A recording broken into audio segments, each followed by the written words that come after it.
Hello, friends. A very warm welcome to you to your online IELTS classes.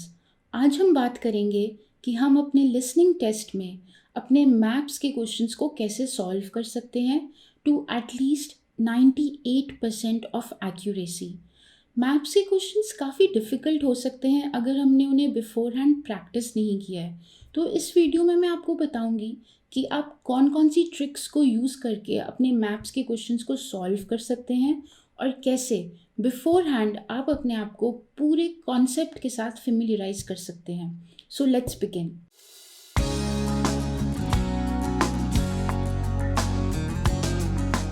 सबसे पहले तो आपको ये बात याद रखने की ज़रूरत है कि मैप्स के क्वेश्चंस यूजुअली सेक्शन 2 या सेक्शन 3 में पूछे जाते हैं. वो काफ़ी डिफ़िकल्ट हो सकते हैं, इसलिए आपको पूरी अटेंशन के साथ अपनी पूरी की पूरी फोकस और अटेंशन के साथ इन क्वेश्चंस को सॉल्व करना है. सो बेसिकली आपको एक मैप दे दिया जाता है और उस मैप के साथ एक ऑडियो चलाई जाती है. उस ऑडियो में उस मैप को एक्सप्लेन किया जाता है यूजिंग डायरेक्शंस एंड स्पॉट्स. तो इन दोनों चीज़ों को यूज़ करके पूरे मैप को एक्सप्लेन किया जाता है. इन दैट आपको ढूंढने हैं कुछ स्पॉट्स और उन स्पॉट्स को ढूंढकर उनका नाम लिखना होता है अपनी आंसर शीट में. नाउ इन दिस वीडियो मैं आपको एक्सप्लेन करूँगी मैप को पढ़ने के लिए हमें किस बेसिक नॉलेज की ज़रूरत है. वो बेसिक नॉलेज मैं आपको दूंगी. मैं आपको मैप्स को पढ़ना सिखाऊंगी. मैं आपको ये भी सिखाऊंगी कि कौन से वर्ड्स हैं जिनको डायरेक्शंस के लिए यूज़ किया जाता है और वो कौन सी प्लेसेस हैं जो आपके मैप्स में यूजुअली गिवन होती हैं. सो अगर आप अपने आप को पहले ही फेमिलियराइज कर लोगे डायरेक्शंस और प्लेसेस के साथ तो आपके लिए बहुत ईजी हो जाएगा पूरे मैप के क्वेश्चंस को सॉल्व करना. But let me Warne you friends, बिना प्रैक्टिस के यू कैन नॉट एक्सपेक्ट कि आपके मैप्स में अच्छे मार्क्स आ सकते हैं या अच्छा बैंड आ सकता है. इनफैक्ट जो लोग बहुत फ्लुएंट होते हैं इंग्लिश में वो भी मैप्स के क्वेश्चंस को गलत कर देते हैं. रीज़न बीइंग कि वो ऑडियो को सुन रहे होते हैं, they are listening to the audio, साथ में वो सॉल्व करने की कोशिश नहीं करते अपने मैप के क्वेश्चंस को. सो मैप्स को सॉल्व करने के लिए आपको एक पर्टिकुलर स्किल चाहिए और वो ये होता है कि जैसे जैसे आपको इंस्ट्रक्शंस दी जा रही हैं आप उन इंस्ट्रक्शंस को सुन रहे हैं, साथ साथ फॉलो कर रहे हैं मैप के ऊपर और साथ साथ ही अपने आंसर्स को भी मार्क कर रहे हैं. जब आप ये तीनों चीज़ें एक साथ करेंगे तो आप अपने मैप्स के क्वेश्चंस को ठीक से सॉल्व कर पाएंगे. Now let's move on and learn कि एक सिंपल मैप को हम कैसे ट्रैक करते हैं. सबसे पहले तो फ्रेंड्स आपको ये जानने की ज़रूरत है कि वो कौन सी 4 स्टैंडर्ड डायरेक्शंस हैं जिसके ऊपर सारे मैप्स बेस्ड होते हैं. स्कूल टाइम में आपने ये ज़रूर पढ़ा होगा कि ऊपर होता है नॉर्थ, नीचे साउथ, लेफ़्ट साइड पे वेस्ट और राइट पे ईस्ट. अब काफ़ी बार स्टूडेंट्स वेस्ट और ईस्ट में कंफ्यूज हो जाते हैं तो उसके लिए एक सिंपल फॉर्मूला आप फॉलो कर सकते हैं, दैट इज़ वी. वी का मतलब है वेस्ट यहाँ पर आएगा और ईस्ट यहाँ पर आएगा. नाउ जब आपको मैप दिया जाता है आइल्स लिसनिंग टेस्ट में वो इतना सिंपल नहीं होता है. यूजुअली आपकी डायरेक्शंस को स्वॉप कर दिया जाता है. फॉर एग्ज़ाम्पल जैसे मैप मैंने यहाँ पर स्ट्रेट एरोज़ में बनाया था वो डायगनल एरोज़ में भी हो सकता है. बट यहाँ पर आपको एक सिंपल रूल फॉलो करना है कि नॉर्थ के ऑपोजिट हमेशा साउथ आएगा और वेस्ट के ऑपोजिट हमेशा ईस्ट आएगा and vice versa. Now that you know कि ये 4 डायरेक्शंस किसी भी तरह से आपसे पूछी जा सकती हैं, यू नीड टू नो कि इन डायरेक्शंस के अलावा कौन सी डायरेक्शंस होती हैं. तो नीचे बना देते हैं ऊपर नॉर्थ, नीचे south and then west and east. इनके बीच में भी एक डायरेक्शन होती है. तो नॉर्थ और ईस्ट के बीच में होता है नॉर्थ ईस्ट, साउथ और ईस्ट के बीच में होता है साउथ ईस्ट, वेस्ट और साउथ के बीच में आएगा साउथ वेस्ट और नॉर्थ और वेस्ट के बीच में आएगा north west. You need to remember all of these directions and you need to be very fluent with them. Friends, remember कि जब भी आप एक फॉरेन कंट्री में जाते हैं तो वो वहाँ पे बहुत ही वास्ट एरियाज़ या वास्ट डिस्टेंसेस को कवर करना पड़ता है कहीं पर भी पहुँचने के लिए।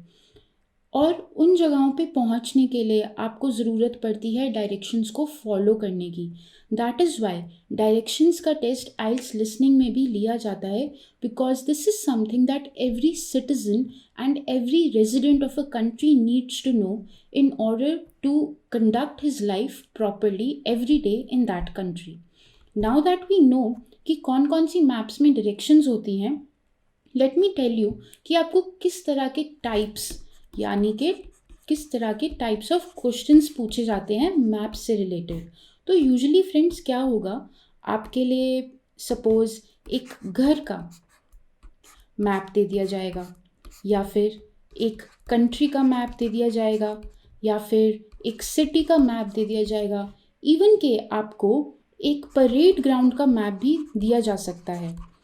ये सारे मैप्स होते हैं, इनके ऊपर क्वेश्चंस दिए जाते हैं, ऑडियो में इन मैप्स को एक्सप्लेन किया जाता है और डायरेक्शन वर्ड्स को यूज़ करके आपको मनूवर करना होता है, अपना रास्ता ढूंढना होता है टू योर आंसर्स।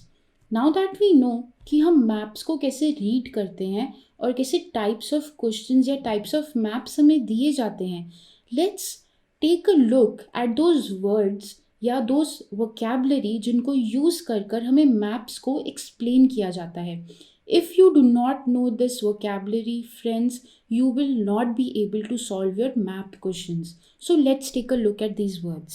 सबसे पहले तो आपको पता होने चाहिए डायरेक्शन वर्ड्स, और उसी के साथ में आपको पता होने चाहिए वो सारी प्लेसेस या वो सारे रूम्स जो एक पर्टिकुलर मैप पे प्रेजेंट हो सकते हैं। So let me begin by rooms. सबसे पहले तो अगर आप किसी फॉरेन कंट्री में जाते हैं जो एक बहुत ही ठंडा देश है, तो वहाँ पर एंटर करते ही आपको मिलेगा cloak room. Cloak rooms are basically those rooms जहाँ पर आपके विंटर कोट्स को हैंग किया जाता है। You will find that they are present in almost every place in a cold country. For example, आप कोई लाइब्रेरी में जा रहे हैं या फिर आप किसी रेस्टोरेंट में जाते हैं, तो इन सारी जगहों पर आपको क्लोक रूम्स मिलेंगे। या फिर इवन कि आप किसी म्यूज़ियम में जाते हैं, वहाँ पर भी आपको क्लोक रूम्स मिल सकते हैं। आफ्टर क्लोक रूम्स बहुत ही कॉमन वर्ड है या बहुत ही कॉमन एरिया है जो वहाँ पर यूज़ किया जाता है, जिसको कहते हैं lounge area. So lounge area is basically a sitting place, और मैप्स के ऊपर इसको डिपिक्ट किया जाता है कुछ इस तरह। इसकी जगह सोफ़ाज़ भी बने हो सकते हैं, इसकी जगह चेयर्स भी लगी हो सकती हैं, टेबल्स भी हो सकती हैं। So that varies from map to map, you need not worry about that. You just need to remember कि अगर कहीं कहीं पर लाउंज एरिया लिखा है तो वो एक्चुअली सिटिंग एरिया है। इसी के साथ हो सकते हैं dining areas. Dining areas are similar to restaurants. Restaurant के स्पेलिंग्स याद रखिएगा, अक्सर गलत हो जाते हैं। This is how you spell restaurant. Dining area, restaurants, साथ ही में आ जाते हैं कैफेटेरियाज़। कैफेटेरियाज़ एक बहुत ही कॉमन प्लेस है फॉरेन कंट्रीज़ में। They are not exactly restaurants, but they are not exactly open areas as well. So cafeterias को हम कैफ़े भी कहते हैं। अगर आपको ऑडियो में कैफेटेरिया वर्ड सुनाई देता है और साथ में आपको अपने मैप पर कहीं पर चेयर्स या टेबल्स नज़र आती हैं, तो समझ लीजिए कि ये एक कैफेटेरिया एरिया है। आप अपने आंसर्स में कैफेटेरिया की जगह कैफ़े भी लिख सकते हैं अगर आपको इसकी स्पेलिंग डिफ़िकल्ट लगती है, बट आई सजेस्ट कि आप ये सारी स्पेलिंग्स को अच्छे से याद कर लें so that you don't end up marking them wrongly in your answer sheet. Cafeterias के बाद एक बहुत ही कॉमन एरिया है जो वहाँ पे देखने को मिलता है, वो है बेसमेंट्स। तो बेसमेंट्स का रास्ता मैप पर यूजुअली दिखाया जाता है स्टेयर्स के थ्रू, जो नीचे की तरफ यानी डाउनवर्ड जा रही होती हैं। उन बेसमेंट की स्टेयर्स को उतरने के बाद after descending the stairs you reach an area which is called as a basement. Basement के साथ साथ एक बहुत ही कॉमन एरिया है जो बाहर की कंट्रीज़ में देखने को मिलता है, जिसको अक्सर हम कह देते हैं nursing room. Nursing room actually एक प्राइवेट एरिया होता है, तो अक्सर आपको वो मैप पर एक डोर के बेसिस के ऊपर बना हुआ दिखाई देगा। सो कहीं पे भी आपको डोर नज़र आए और आपको सुनाई दे नर्सिंग रूम, और समझ जाइए इन केस आपने अपना मिस कर दिया है ऑडियो को सुनना, तो समझ जाइए कि जहाँ पे डोर बना हुआ है वो आपका नर्सिंग रूम हो सकता है, because it's a private area, it's not an open area, a public place. तो यूजुअली गार्डन्स में, म्यूजियम्स में, इवन के रेस्टोरेंट्स एंड कैफेटेरियाज में एक नर्सिंग रूम बनाया जाता है। नर्सिंग रूम बेसिकली वो रूम होता है जो new mothers, lactating mothers use कर सकती हैं to feed their small children who are still breastfeeding. So nursing rooms are a very common occurrence in foreign countries. You can find them even in public parks and gardens. अब हमने समझ लिया है कि वो कौन से कॉमन वर्ड्स हैं जो हमें अपने मैप्स पे देखने को मिल सकते हैं। लेट्स मूव ऑन टू हमें किन डायरेक्शन वर्ड्स के साथ इन रूम्स तक पहुंचाने की कोशिश की जाती है। तो मैं आपके लिए एक मैप ड्रॉ करूंगी, टेंटेटिव, एक बहुत ही इनफॉर्मल सा मैप, और उसके थ्रू मैं आपको समझाऊंगी कि कौन से डायरेक्शन वर्ड्स हैं जो हमें पता होने चाहिए in order to mark our answers correctly in the listening test. So friends, let me first introduce you to very common direction words जो यूज़ किए जाते हैं आइल्स लिसनिंग टेस्ट में। उसमें से कुछ वर्ड्स तो बहुत ही कॉमन हैं जो आप रोज़मर्रा की लाइफ में भी सुनते हैं, but still you need to familiarise yourself with all these words. So for example word हो सकता है up, upstairs, down, downstairs, across, for example across the room, across the hall, across the cafeteria, across the dining area. Word हो सकता है straight up ahead. Straight up ahead का मतलब usually ये होता है कि आपको मान लीजिए एक मैप दिया हुआ है, उसमें यहाँ पर डोर्स हैं, यहाँ पर डोर्स हैं, यहाँ पर स्टेयर्स हैं, उन स्टेयर्स को उतर कर आपने ये एक एरिया एंटर किया, तो क्या होगा, if you are going straight up ahead तो आप सीधा सीधा चलते जाएंगे till the time you reach the end of the room. ज़रूरी नहीं कि आप एंड ऑफ द रूम ही जाएं, हो सकता है कि ऑडियो में आपको बीच में रोक दिया जाए। So you need to pay attention while following the instructions that are being given in the audio regarding the map. Straight up ahead के बाद आपके पास वर्ड हो सकता है फुट हिल्स।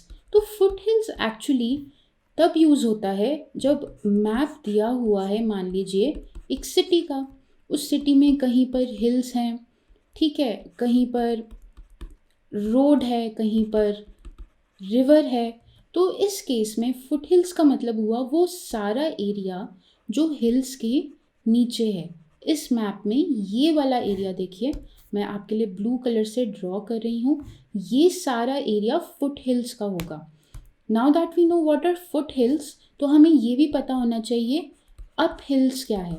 अप हिल्स का मतलब होता है कि मैप पर आपको ऊपर जाने के लिए बोला जा रहा है, that is you will B ascending, you will be going upwards towards the north direction. Now बहुत ही कॉमन वर्ड है जो यूज़ किया जाता है opposite, opposite the door right to the dining area.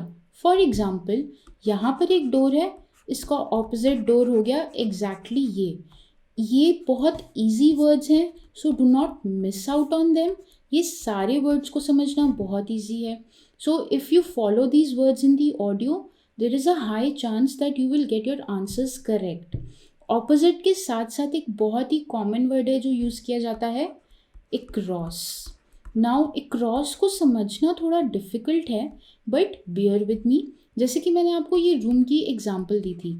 अब इस रूम में मान लीजिए यहाँ पर कोई डाइनिंग एरिया है या फिर कोई लाउंज एरिया है जहाँ पर सोफ़ाज रखे हुए हैं। तो अगर आपको बोला जा रहा है that you descend the stairs into the basement, on your left you will see a lounge area, across the lounge area you will see room number A। तो ये क्या हुआ? across का मतलब है that you need to go to the extreme of the room, across the room, that is आप सारे portion को स्किप कर देंगे और बिल्कुल एंड में चले जाएंगे अपने आंसर को ढूंढने के लिए। across the room, across the room के साथ साथ एक बहुत ही कॉमन वर्ड है जो यूज़ किया जाता है जिसको कहते हैं diagonally. Diagonally across the room. Diagonally और अक्रॉस का एक ही मतलब है। डायगनली बेसिकली ऐसे समझिए, मान लीजिए आपको एक रूम दिया गया मैप के ऊपर जो स्क्वायर शेप में है। तो स्क्वायर में जब हम डायगनल ड्रॉ करते हैं एक पर्टिकुलर पॉइंट से, मान लीजिए आपने इस रूम को एंटर किया यहाँ से, तो यहाँ से आप डायगनल ड्रॉ करना शुरू करेंगे तो वो एंड ऑफ द रूम पे जाएगा। अगर आपने रूम को यहाँ से एंटर किया है और आप यहाँ पर खड़े हैं तो इस पॉइंट का डायगनल भी ये होगा या फिर ये होगा। तो डायगनल का मतलब बेसिकली होता है you have to go across the room into the corner of the room and at the extreme end of the room. इसीलिए इसके साथ साथ अक्रॉस डायगनल के साथ साथ हम वर्ड यूज़ करते हैं कॉर्नर ऑफ द रूम। इसका भी यही मतलब है कि आपको रूम के कॉर्नर में जाना है अपने आंसर को मार्क करने के लिए, अपने पोजीशन को ढूंढने के लिए।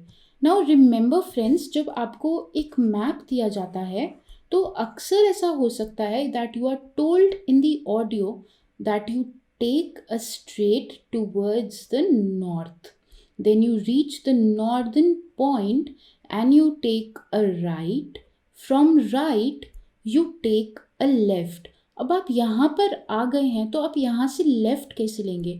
तो ऑलवेज रिमेंबर, जब आप नॉर्थ से राइट जाते हैं या फिर लेफ्ट जाते हैं तो you will be facing this portion.